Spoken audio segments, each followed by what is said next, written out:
Hello and welcome to Get Involved Referee with me, Lindsay Heron, as we pore over all the big talking points from the weekend's matches in the SPFL Premiership with, of course, Steve Conroy and Des Roach. And my goodness, VAR's never too far away from the talking points, guys, dominating the headlines for us again, but mostly in a good sense. I think quite a lot of the decisions seem to go the right way this weekend, Steve. They did, thankfully, and our great bugbear, although there's a caveat, is the handball. But yeah, it caught a couple of them over the weekend. But I think, sadly, the biggest talking point is the Hearts game, where it maybe wasn't quite as constructive. Exactly. So let's start there then. St Mirren 2, Hearts 2, David Dickinson, the man in charge, Des.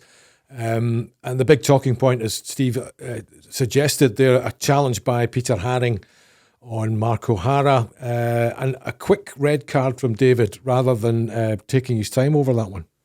Yeah, I've been David's biggest fan this year. I think he's making great strides in his refereeing career.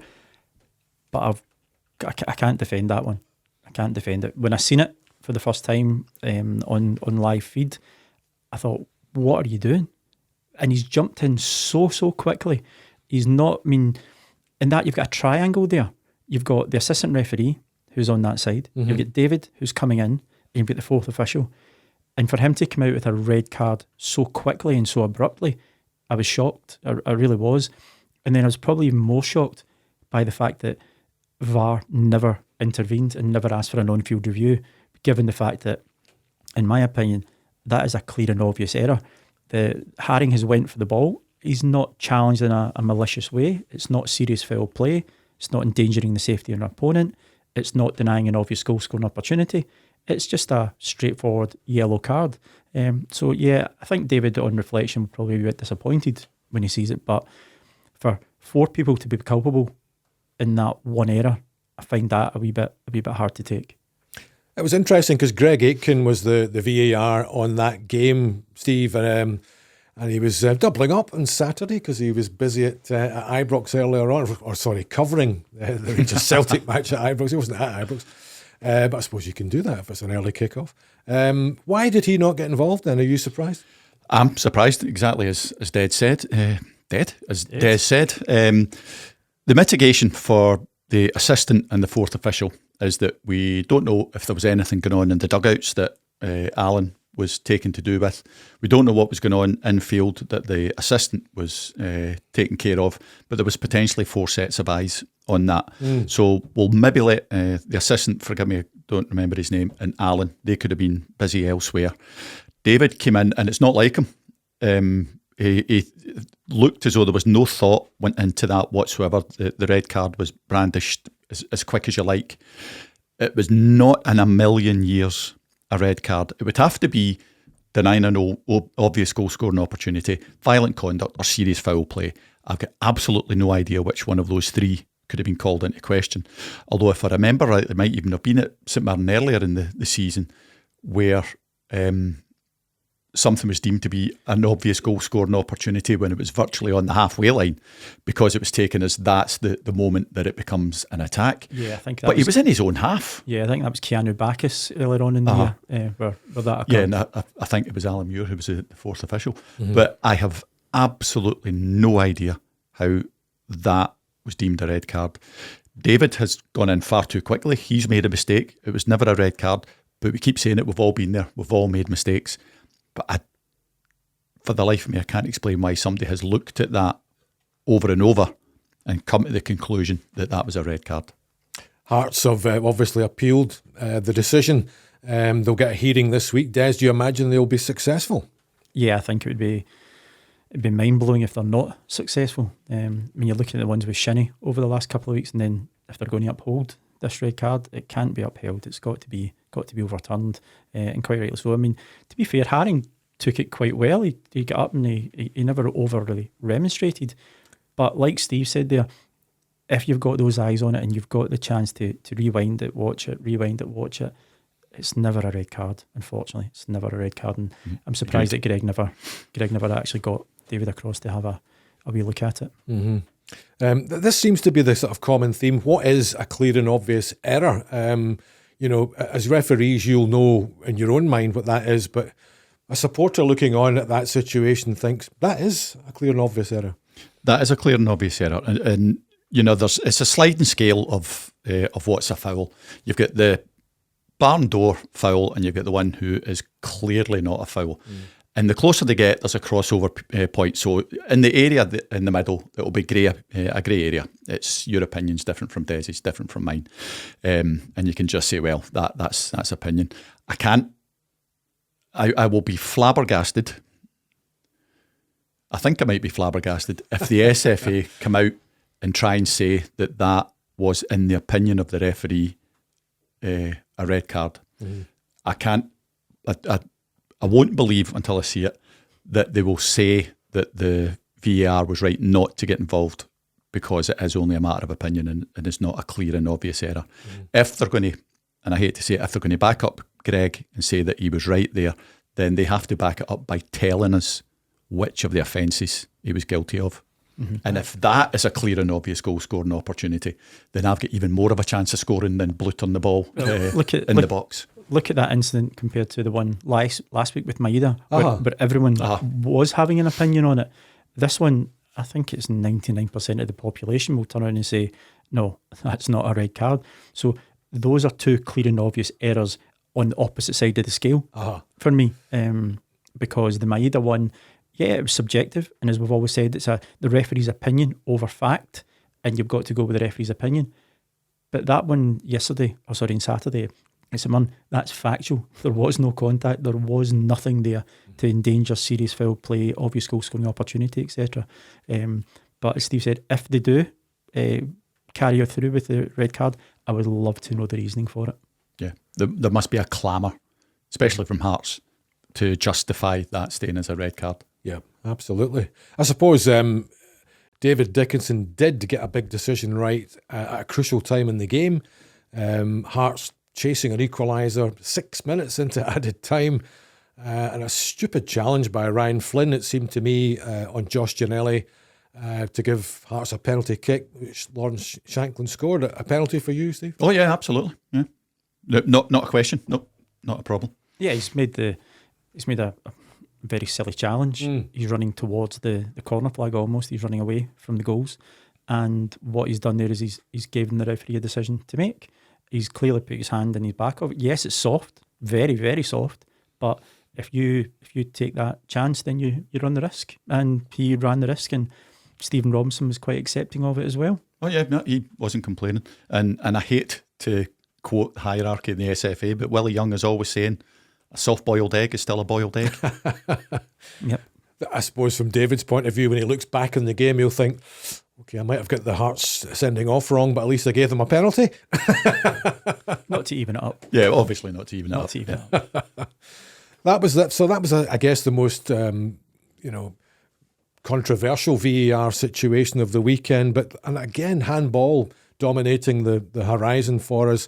It's amazing. But there was a derby at the weekend. We're not even discussing it just yet, but we'll come to it shortly. Just looking at the Aberdeen Hibs game then, for example, which was a big occasion. They were celebrating 40 years of the Gothenburg Heroes. And my goodness, they almost got battered by Hibs the way the game went on, who hit the woodwork a couple of times. And the big decision, of course, was the handball situation there, as well as a potential red card, which we'll talk about in a minute. First of all, the penalty decision. McCurdy's shot kind of hit Slayton Clarkson on the arm. His arm was in an unnatural position for you, Steve? Yeah, no, I agree. Caveat it by saying in the old days that was never a penalty, and you can't blame John. 2 weeks running we're saying you can't blame John. I wouldn't have given that during the game, but VAR called it back, and in the current climate, unfortunately, that is a penalty. I don't agree with it, but that's where we are just now. So yeah, the team got that one right. Nick Walsh in charge of that one, and of course the penalty kick saved by the Aberdeen goalkeeper. So, but was his foot on the line? We think it was in that. I think his back stud was still on the line there. Yeah. the big. We'll come to another situation in that regard in a moment. But just sticking with the Dons and Hibs then, a bit of a flashpoint. Josh Campbell and Liam Scales clashing. mean, it was 6 and 1 and half a dozen of the other, Steve, wasn't it? They were both going at it. Oh, I think they were both as guilty as each other, and as guilty as each other is the debating point. I said over the weekend, I would be happy enough for 2 red cards in that instance. The Hibs player was virtually doing a tumble your Wilkies in the old speak. He was virtually doing a backflip to get him, but the Aberdeen player was euphemistically protecting himself with his shoulder. I'd be happy for 2 reds there. Yeah, I think certainly Josh Campbell was the aggressor, and Scales wasn't. He was, as Stephen just put it, he's protecting himself. But when you're jumping off the ground and your feet's 6 feet in the air, both feet are off the ground, you're almost vertical with the floor as well at one point. That's a red card. Absolutely. You cannot have challenges like that. That's just, I mean, if that's not a red card, what are the ones that we've seen previously this season that are nothing next to it? Regarding Scales, I think he's preempted the challenge coming. Don't think he's preempted his head potentially getting kicked off, but he's preempted it. He's tried to protect himself. I'm maybe not as harsh as Steve there. I'm okay with a yellow card for that, but it was a clamour from the players thereafter and looking for the retribution for Josh Campbell. I think Josh Campbell can look at himself and think he's done well there. He's not done well. That's the wrong one. I'm not promoting going kicking somebody's head off. After what we've said about Lee Johnson's comments during the season. I know. I don't want to upset Mr. Johnson any further. I would say that Josh Campbell can feel quite lucky that he remained on the field of play after that challenge. And Liam Scales, he's just stayed on the right side of a yellow card for me. Yeah, I'm okay with that. I said potentially, but the Hibs player, you can't get much more serious foul play than that. He just needed a trampette below. And Scales, orange. Yeah, I can take the yellow for that one. But again, can the VAR not get involved in that one and say, I think that's a red card, Nick? It's potentially. Yep. It's potential, and you see what comes up on the VAR board. Potential red card. That is, that needs reviewed because we're agreeing that it's a red card, potentially a red card offence. And if it's for, we'll say serious foul play, you absolutely have to have a look at that. That's the whole point of having VAR. But they're quick enough to get it right with the handball. I mean, again, not one player claimed for the handball and it was the Hibernian penalty. But I would certainly, now we don't know. We're not party to the discussion that's going through the earphones, etc. Nick possibly could have been speaking to Andrew Dallas, and Andrew Dallas can speak to Nick saying, no, it's fine. We're not privy to that. But from the man in the stand and from the man watching it on television, that's got to be certainly worthy of an on-field review. Were you ever involved in a double red card scenario during your days? Do you remember at all, or if there was anything like that? Yes. Ayr United against somebody. I can't remember. And it wasn't until I did it, I thought, oh, Jesus, what have I done? Because I sent them off at the same time so they could carry on the fight up the tunnel rather than, separate them. Yeah, rather than waffle for a couple of minutes before you send off the second one. That's the only one. Thanks for reminding me. Were they actually scrapping then, were they? Oh, aye. Yeah. Aye, there was blows being exchanged. Yeah, that's a good way of putting it. And I allowed it to be carried on for longer than it needed to be. I remember when I was back in the juniors years ago, down at Auchinleck. It was always quite a robust game down there, and their changing rooms are behind the goals, and it's like an old-fashioned. Auchinleck. Yeah, it's got an old-fashioned. It's like a big garage door that closes it. And I remember there had been maybe a couple of minor disagreements during the first half between some players. And it was a young assistant referee. I'd blown the whistle on him down at the bottom end of the pitch. And some players were making their way inside the tunnel and the door closes. And the young assistant said to me, "Come on, hurry up. We need to go there and see what's happening." I'm like, "No, we don't. No, we don't. We'll take our time." And then the door magically opens and said, "Now we walk back in." You can't report on what you don't see. Oh, interesting. And again, because there were no retribution, if you like, or no retrospective action against Josh Campbell or Liam Scales because the decision was taken on the pitch and the VR didn't get involved. I assume. I think it'd be a stretch to have the compliance officer getting involved in that one. Yeah. But yeah, I think they both got off with it. Yeah, and we would have heard from it today as well because it had been dealt with first thing in the Monday morning. So no, I wouldn't be looking for the compliance officer to get involved.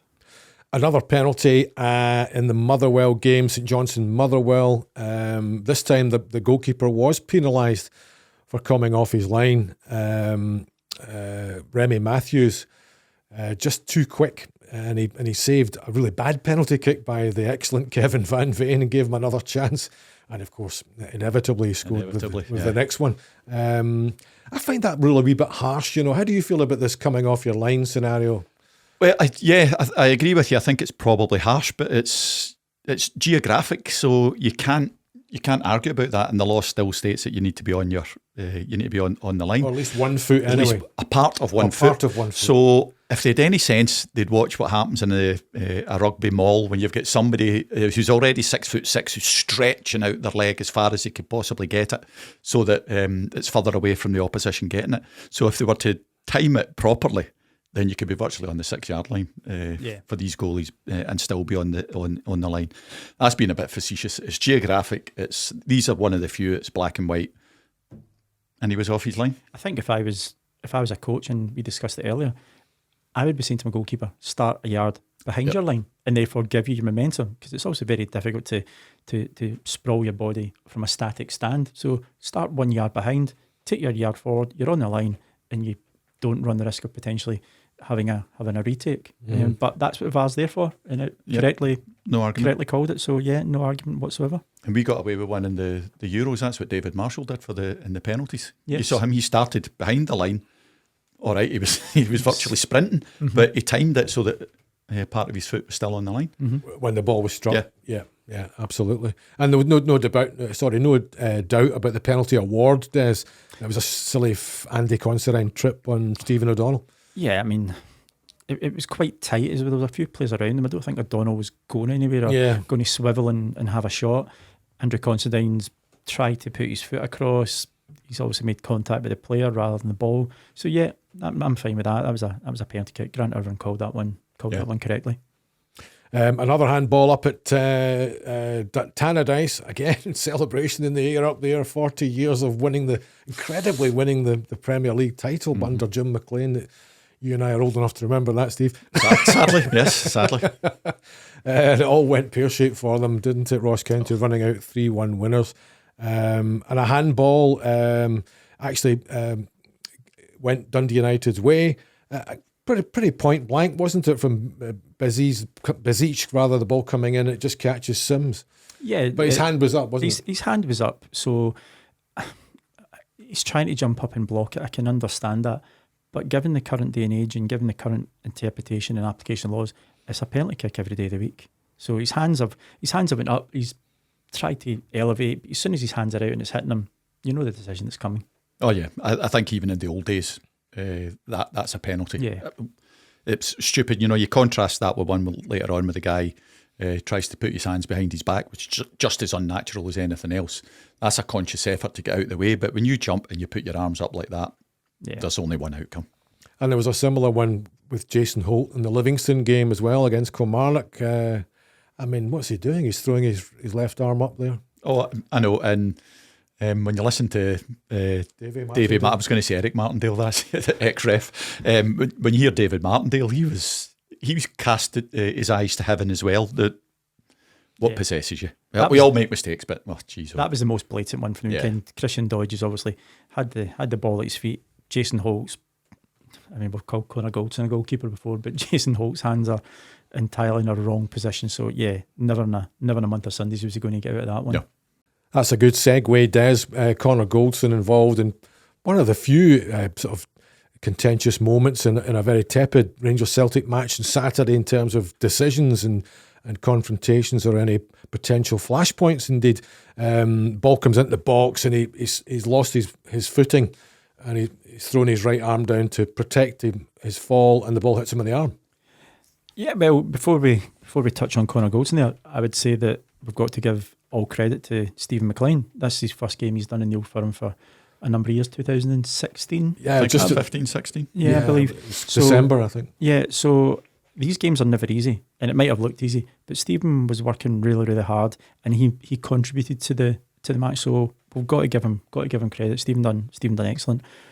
Regarding that decision, what is handball, what's not. I know they're saying if it's a supporting arm to support your body as you go down, then that negates the penalty element if it hits you. But we've seen it in the World Cup. We've seen it in the Portugal-Uruguay game.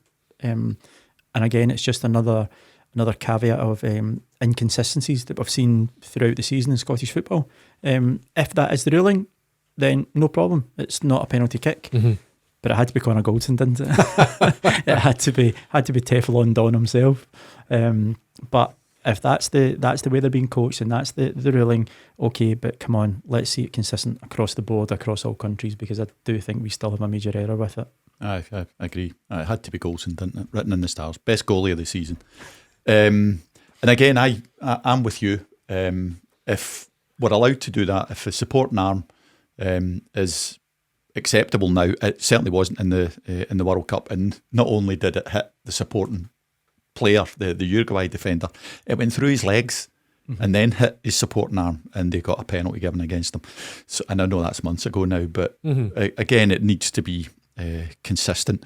And if we're going to have a caveat like that for handball, then surely that caveat goes for people who are standing 2 yards away from somebody who blooters the ball at you, and you've got absolutely no way of reacting. We've said that all along. You need to be Superman or Usain Bolt to get out the road. If you're in such close proximity that you have no opportunity to get your hand out the ball, but we're still seeing penalties given for it, then I really don't know. It beggars belief. Yeah, so I think all things considered, I certainly don't have an issue with that not being given as a penalty, but that we add that into the mix for all the other handballs that we've had, and it just muddies the waters even more. And I was going to say we really need, but it doesn't matter what we need or want. The hierarchy still refuse to come out and tell us anything. So clearly there's things that are said are handballs in the penalty area, and clearly things that are not handball in the penalty area. Give us a clue. Absolutely. I thought the interesting thing that struck me, guys, was although it was quite a tepid affair, Steven McLean tended to let a lot of things go, and that seems to be his style. I'm just looking at his stats, which I thought were quite interesting. 14 Premiership matches this season, including the derby on Saturday. Only 33 yellow cards, so his ratio is the lowest of all the top flight referees. A good thing? Oh, absolutely, a good thing. You saw at the weekend that it's a good thing. The teams respond. And how many times is that now we've said, the next Celtic Rangers game, it's going to be fireworks? And it you just get that one wrong, didn't you? Completely. And give Steven credit. Yeah. He has controlled it, and he's controlled it by talking to people and not overreacting and treating people like adults. And that was clearly reciprocated. That's always been Steven's style. Yes. That's what he's always done. I don't think that he has been treated properly by the SFA and UEFA, because I think he's probably been on the receiving end of both of them, because they want more yellow and red cards. That's not Steven's game. No, he would much rather every day of the week talk himself through a game, and he was excellent at the weekend, and the stats just back it up. Yeah, I think Steven, we've known Steven for 20 years. Well, I'm taking the credit for that, because I remember Steven was from Clarkson, Busby area. So when I was doing boys teams and youth teams back then, Steven was playing for one of the teams. So I think he learnt from one of the better refs. I think you're talking his language nonsense. is a bit better now than it was when he was a boy. No, I think Steven's been around such a long time. His experience, he's a familiar face now. Bearing in mind, a lot of these players probably won't know him as well, because there's been a big influx. But I think it's his calm demeanour, non-theatrical, going about his business when he's turned up and what he's done. I think that got him through a lot of the game as well. Man management, composure. Yeah.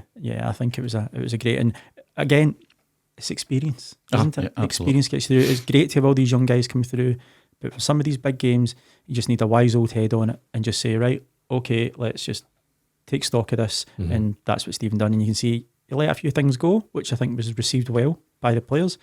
What was it, 2 cautions, 1 each? Yeah. When's the last time you seen an no-firm game like that? I know. That's revelatory for me, Steve, that the authorities are unhappy that he's not issuing more cards than he did do. Yeah, it's always been the way. I used to get pulled up every season virtually for doing the same. They want you to be, the centre of attention. They want you to be cautioning and red carding any potential yellow and red cards. That's never been Steven's business, never. And I think he has been treated really badly by SFA and UEFA. He showed at the weekend what he's capable of. So given that performance, should that elevate him, in your view, to further appointments of this particular fixture and other large games? Oh, absolutely. He's more than capable. Yeah. More than capable. And there's some that I think he should be ahead of in the pecking order.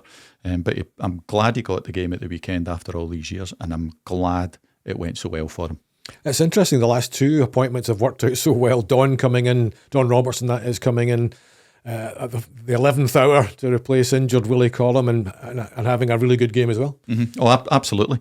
And I think it's done them both the power of good, and both similar styles, because Don is a calm, controlled, non-exhibitionist type of ref, and I'm just so pleased that both games went really well, and they highlighted both their techniques and their skills. I think they were both great. Yeah, I wholeheartedly agree. I think Don for me is out with Nick. I really like Don's style. I like the way he goes around it, his composure. I think again he's someone that could have been pushed a wee bit faster, exposed to I would agree. to more high profile games. But again, like Steve, been on Don for 20 years or whatever. Very, very good refereeing. And I think that him stepping in at the last minute, I'd be surprised if he doesn't get the Scottish Cup final, and I would also be surprised if he's not exposed to the higher Old Firm games next season. Just finally, guys, sort of interesting information coming our way that the SFA are keen to try and encourage more experienced Category 1 officials who are nearing retirement to take up perhaps a VAR specialist role rather than going down the divisions, which is the normal sort of procedure, isn't it, when they leave the top flight? An interesting thought. Is that going to give us better quality in the studio there? Is it something you approve of? What would you think, Steve? I can see the point of being a VAR specialist, but I wouldn't thank you for it while I was still an active ref. And I don't think it's appropriate for people who are still active refereeing. When you've retired for a few years, not a bother. But we're complaining about the lack of in-depth or a lack of a deep pool of talent. You can't be taking away the more experienced ones, sticking them in I can't think of anything more boring watching a monitor for my whole refereeing life. I know there's one this season who's pretty much been that's what he's been doing. But I don't think it's appropriate to be trying to get active refs to give up and stay in the booth the whole time. But I think, again, it shows a lack of planning and forethought on the SFA if that's what they think they have to do to get VAR covered. Doesn't make any sense to me, and I wouldn't thank you for it. No, I think we've had the debates often enough, and we see it in the news daily, weekly. The depth of pool that we have at this moment in Category 1 is probably as shallow as we've had it for a while, certainly at the top end. So why are you going to dilute that pool even more by taking away? We've just said Steven McLean about the experience he's used to get through there. Steven is probably coming towards the latter end of his career. I still think he's got a few years left. But you don't dilute the quality that you have for on-the-field decisions. That's not really been very fair to, and I'm not being disparaging, but like your Albion Rovers, Stenhouse Muirs, if you're taking away the better guys who are still passing fitness tests, still passing their laws of the game test, still clearly up to the job. Yeah, not that they're going to call us, but if you take away the guys that have maybe, you're kidding. I know. I think our records were delete. Who? I know. Des Conroy. I think if you look at the recently retired guys over the last couple of years who are still relevant with the laws of the game, who are still relevant with the people who are operating in it, the Scottish FA, who are still relevant with the referees and assistant referees who've got a relationship there, yes, by all means, use them. And I think if it was you and I, when we were doing it and we had maybe a Kenny Clark or a Stuart Deagle in the office saying, right, no, Des, I think you need to look at this or look at, you'll take that wholeheartedly, you'll take that advice. But I don't think they should be using guys who who are currently category number 1 referees. I think, as I said, it dilutes the pool. And just like Steve said as well, do you want to be sitting? You could be out running about in the park for 90 minutes, 2 hours, whatever it may be. Do you want to be sitting in front of a TV screen and sitting watching? No, it's not for me. By definition, then, Steve, does that suggest that they're admitting there's an inherent failure in the system at the moment? You will never get them to admit anything. But yes, that's the inference. And again, it's a lack of thought, a lack of planning for it. And as we said the other week, trust the SFA to be five years late and still rush it. They clearly have not planned properly. It'll be interesting to see if any of the Cat 1s decide to take that option. We know, for example, there's one particular one, Andrew Dallas, hasn't done a game this season. We believe there may be some fitness issues. We're not entirely sure. But he's been virtually a VAR, particularly almost every week, Des? Yeah. I've not spoken to Andrew for a long time. I couldn't categorically say if there's an issue, but yes, he's been operating as a VAR. We've seen it when they rolled out the training programme to the clubs. Andrew was involved in the presentations to them, which is absolutely fine. And that's the type of referee, if there is an underlying fitness issue, that's the type of referee they should be using. He's a current or ex-FIFA referee. He has experience in the SPL. Absolutely, no problem at all.